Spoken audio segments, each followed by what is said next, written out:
What if I told you that the presence of an atheist, not an argument, not a debate, but just their quiet existence, is enough to make some religious believers uneasy, even afraid? It sounds strange, doesn't it? Faith is supposed to bring confidence, comfort, and certainty. So why would someone who doesn't believe, someone who simply says, "No, I don't need that framework," create such tension? The answer is uncomfortable, and it has less to do with atheists themselves and more to do with what they represent. Because an atheist isn't just rejecting a creed.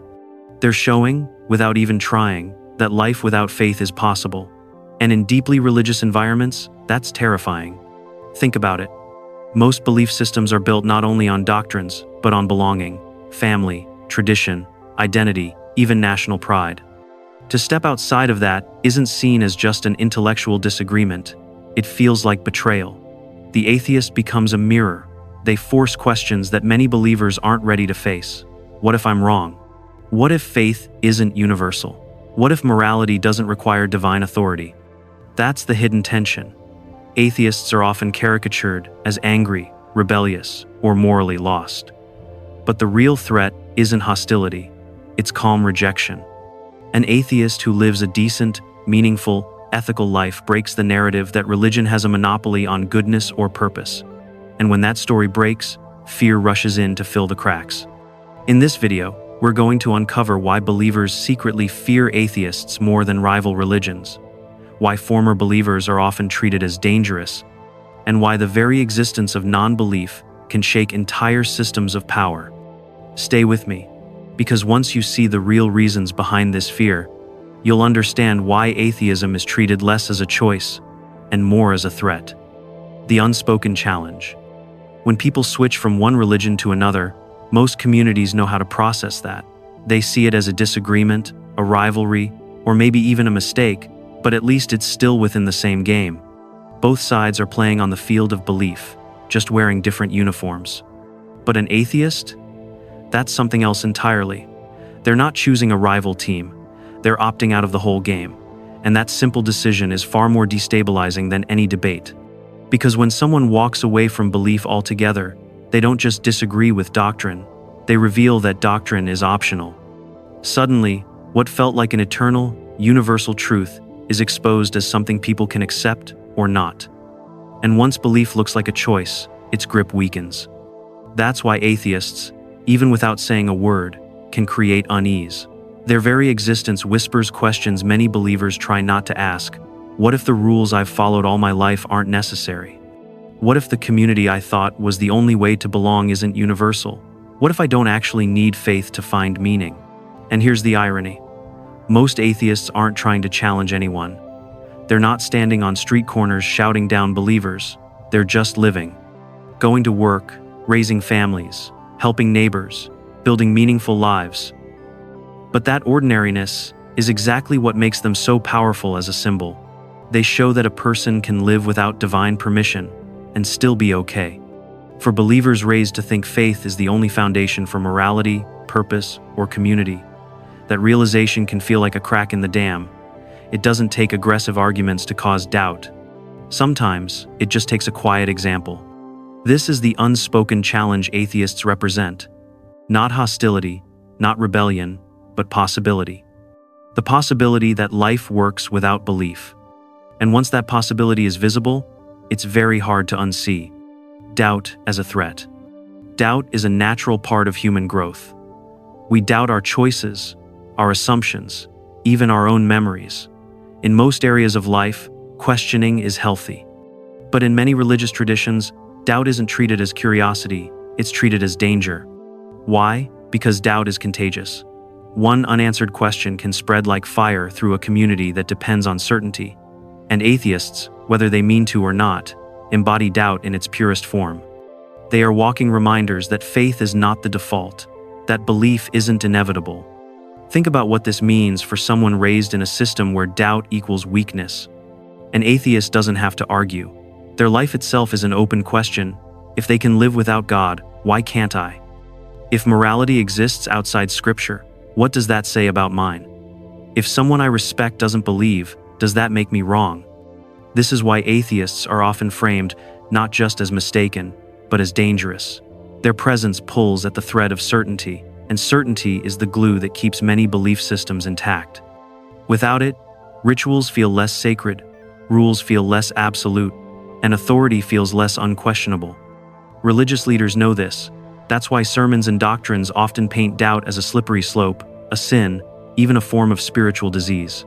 Doubt isn't treated as part of the journey, it's treated as rebellion. And what is an atheist if not the final form of doubt? Here's the uncomfortable truth. Doubt doesn't destroy faith. Suppressing doubt does. Because when questions are silenced instead of explored, they don't disappear, they fester. And meeting an atheist can be like watching those hidden doubts walk around in the open, free and unashamed. That's terrifying for someone taught that even entertaining questions will lead to collapse. Which is why atheists often trigger defensiveness out of proportion to anything they actually say or do. Atheists aren't dangerous because they argue. They're dangerous because they prove that living without belief is possible. And for someone whose faith rests on silencing doubt, that's the scariest thing of all. Belonging versus betrayal. Religion isn't just about what you believe, it's about who you are.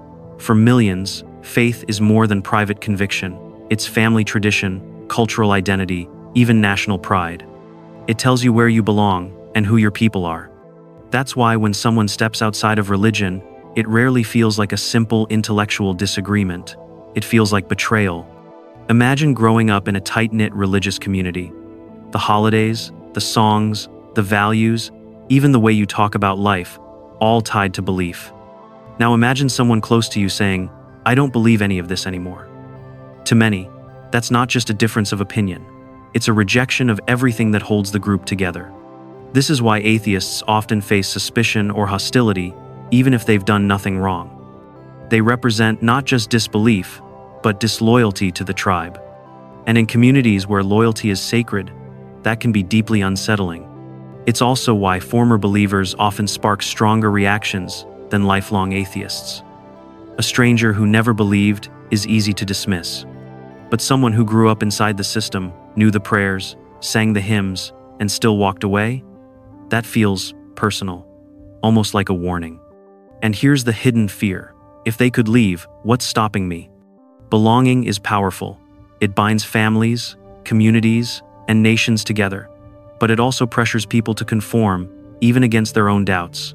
When someone rejects that bond, it threatens the illusion that belief is universal and unbreakable. Suddenly, faith looks less like destiny and more like a choice. And that's why atheists are often painted as rebels, traitors, or lost. Not because they've done harm, but because their existence challenges the story that religion is the glue holding everything together. The caricature of atheists. If you grew up in a deeply religious environment, chances are you didn't learn about atheists from meeting one. You learned about them from sermons, stories, or warnings. And those portrayals were rarely flattering. Atheists are often caricatured as angry, arrogant, immoral, or lost. They're painted as people who hate God, even though not believing in a deity is very different from hating one. In some traditions, atheists are described as bitter, selfish, or living empty lives without hope or purpose. It's a cartoon image designed to make non-belief seem less like a choice and more like a disease. But here's where things get interesting. The reality of meeting an atheist often looks nothing like the caricature. Instead of rage and rebellion, people encounter kindness, compassion, and principle. Instead of moral chaos, they see ordinary lives. Families raised with love, careers built with integrity, communities strengthened by generosity. And that gap between the story and the reality is exactly where fear grows. Because if the caricature is false, then what else might be false? If atheists can be good without God, then maybe morality doesn't depend on Scripture. If they can live meaningful lives without faith, then maybe faith isn't the only path. That's why meeting a thoughtful atheist can be more unsettling than hearing a loud critic. The critic fits the stereotype: hostile, combative, easy to dismiss. But the quiet, ethical atheist breaks the illusion. They don't argue, they just live. And in living, they raise unspoken questions about the necessity of belief itself. For someone taught that disbelief equals emptiness, watching an atheist thrive feels like watching the dam crack. It forces a re-examination of assumptions that were never meant to be tested. The caricature is safe. The real person is dangerous. Good without God. One of the most powerful claims religion makes is that it owns morality. Without God, we're told, people would lie, cheat, steal, and descend into chaos. Goodness, the story goes, is impossible without divine authority. But here's the problem. Atheists exist, and many of them are good. Not good in the sense of perfect saints, but good in the ordinary human sense. They raise families, tell the truth, help their neighbors, and contribute to their communities. They live ethical lives without fear of hell or hope of heaven. And that simple fact is profoundly destabilizing. Because if goodness can exist outside of religion, then morality doesn't belong to any faith, it belongs to humanity. This is why atheists are often met with suspicion, even when they live quietly and decently. Their lives break the formula. If God equals good, and atheists don't believe in God, then atheists shouldn't be good. And yet, here they are, proving every day that compassion, honesty, and justice don't require divine supervision. For many believers, that's not just confusing, it's frightening. Because it means the foundation of morality might not be scripture or tradition. It might be empathy, shared experience, and the recognition that other people matter. And if that's true, then religion doesn't have a monopoly on goodness, and maybe never did. This realization is often more threatening than any argument against religion. Arguments can be debated, but examples can't.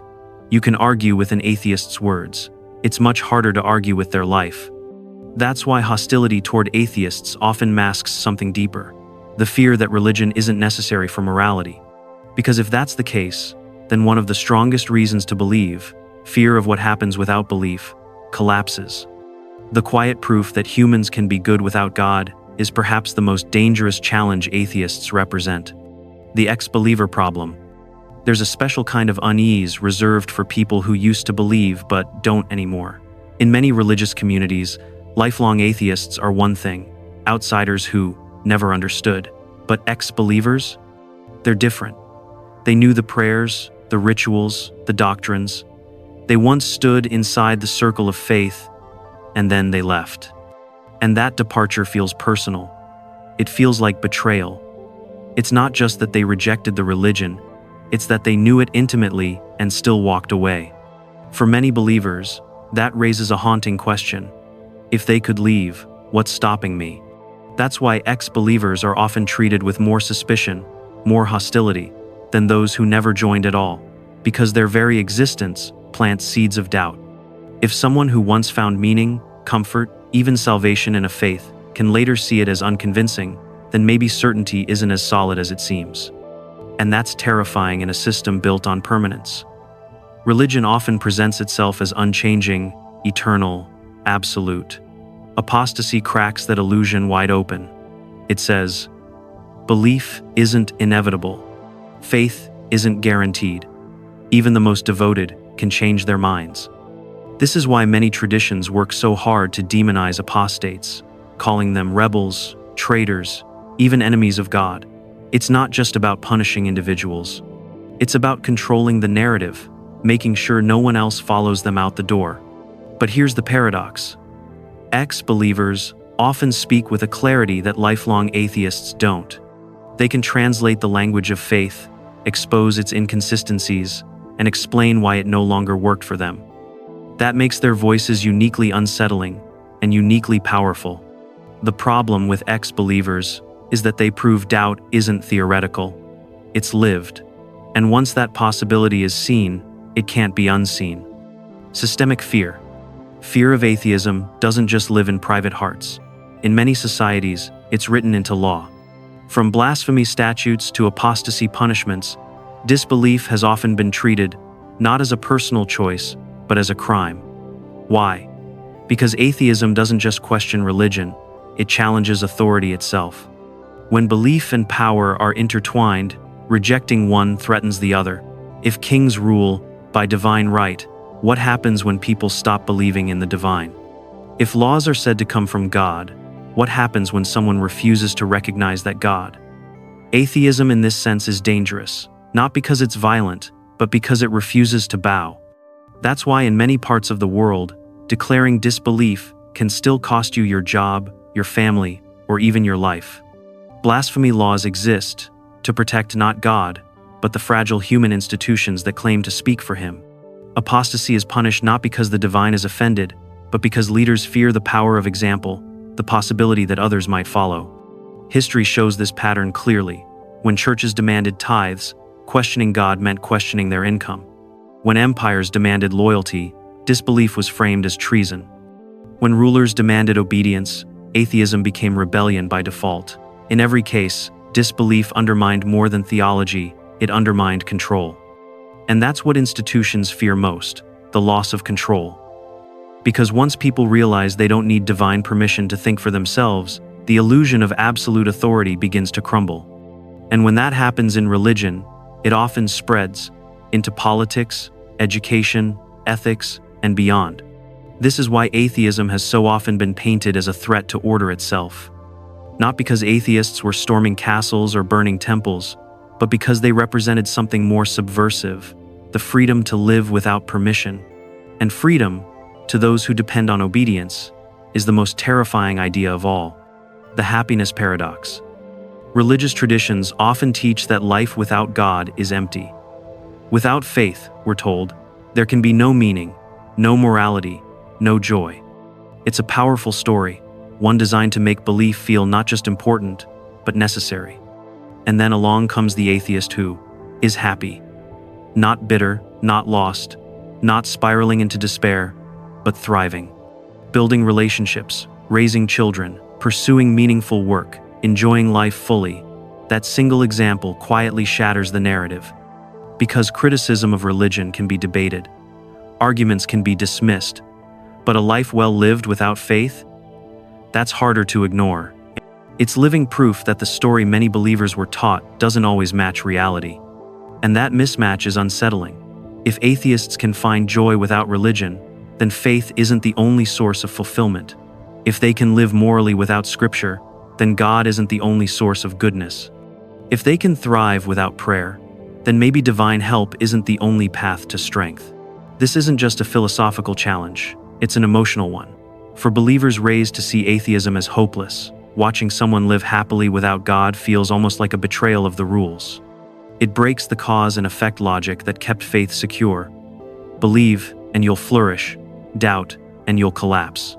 And so, instead of admiration, the reaction is often hostility. The thriving atheist gets labeled arrogant, misguided, even dangerous. Not because of what they've done, but because their joy tells the wrong story.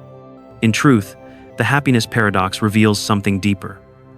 That human beings are capable of building meaning, love, and resilience from within themselves and their communities. That joy doesn't need to be borrowed from a higher power. It can be created here and now. And that realization is far more disruptive than any argument against religion, because it shows that faith isn't required to live a good life, and maybe never was. The power of uncertainty.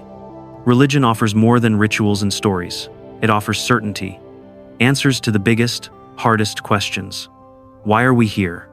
What happens when we die? How do we know right from wrong? In a world full of fear and mystery, those answers can feel like anchors. But atheists live without them. They don't pretend to know what can't be known. They admit that some questions may never have final answers. Instead of certainty, they embrace uncertainty. And that quiet honesty is far more unsettling to many believers than open criticism ever could be. Why? Because in most religious traditions, doubt isn't just uncomfortable, it's sinful. Certainty is treated as a moral virtue, proof of strong faith. To admit, "I don't know," is seen as weakness, even rebellion. But atheists flip that script. They say, it's okay not to know.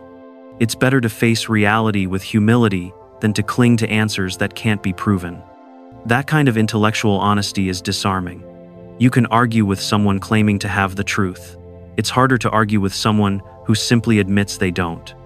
Believers raised to see uncertainty as dangerous suddenly encounter people living calmly, even joyfully, without final answers. And that raises uncomfortable possibilities. Maybe uncertainty isn't chaos. Maybe it's freedom. This is what makes atheism threatening at a deeper psychological level. It removes the illusion that certainty is required to live a meaningful life. It suggests that courage isn't about holding on to perfect answers, but about navigating life with integrity even when the answers aren't clear. For someone taught that faith equals stability, watching atheists thrive without certainty can feel like the ground shifting. Because if you don't need sacred answers to live with purpose, then religion loses one of its strongest selling points. And that's why the power of uncertainty unsettles believers so deeply. It reveals that not knowing doesn't have to be frightening. It can be honest. It can even be liberating. Fear versus understanding. Fear thrives in distance. It grows in silence, in stereotypes, in the stories we're told about people we don't really know. That's why, in many religious cultures, atheists are treated less as neighbors and more as shadows, defined not by who they are, but by what others fear they represent. But fear rarely survives real contact. When someone finally meets an atheist, not the caricature, but a person, the illusion starts to crack. They see someone raising kids, working hard, laughing with friends, showing kindness, and living honestly without religion. And that simple reality does more to challenge fear than any argument could. Because fear says, without God, life is meaningless. Reality shows, people can build meaning on their own. Fear says, atheists must be immoral. Reality shows, morality grows from empathy, community, and shared humanity. Fear says, doubt is dangerous. Reality shows, doubt is simply honesty about what we don't know. What dissolves fear isn't debate, it's exposure and empathy. The moment we stop seeing atheists as symbols and start seeing them as people, the tension begins to fade. And with it, the need to defend belief through suspicion or hostility. Atheists aren't trying to destroy religion. They're not out to dismantle morality or erase meaning. They're simply living proof that belief is optional, that goodness, joy, and purpose can exist with or without gods. And that truth is more liberating than threatening, because it doesn't demand that anyone abandon their faith. It only asks them to recognize that faith is a choice, not a requirement. That people can walk different paths and still live fully human lives. When fear gives way to understanding, something important is revealed. We don't need to fear each other at all. We just need to listen. The secret believers don't admit. When you peel back all the layers, the hostility, the suspicion, the laws, even the stereotypes, you find something surprising at the root. It's not really atheists that many religious people fear. It's the freedom atheists represent. Because an atheist's life says something quietly radical, belief is optional. Morality doesn't need divine command. Joy doesn't require scripture. Meaning doesn't have to come from heaven. All of it can be built here, in this life, by human hands and human hearts. And that's unsettling because it strips away the illusion that faith is the only path. It shows that obedience isn't the foundation of goodness, and that fear of punishment isn't the only thing keeping people kind. It reveals that the human mind, on its own, is capable of love, empathy, and responsibility. That realization can feel terrifying to someone raised to believe otherwise. But it isn't destructive, it's liberating. Because the truth isn't that atheists are empty or broken. The truth is that human beings are whole, with or without gods. So maybe the real question isn't, why do religious people fear atheists? Maybe it's, what would happen if we stopped fearing freedom? Because freedom isn't the enemy. It's the proof that we were never as fragile as we were told. Now, I'd like to hear from you. Have you ever felt this tension? From believers, from family, or even within yourself? How do you navigate belief, doubt, or life without faith? Share your experiences in the comments below. And if this video gave you something to think about, consider subscribing for more explorations into hidden history, belief, and the human mind.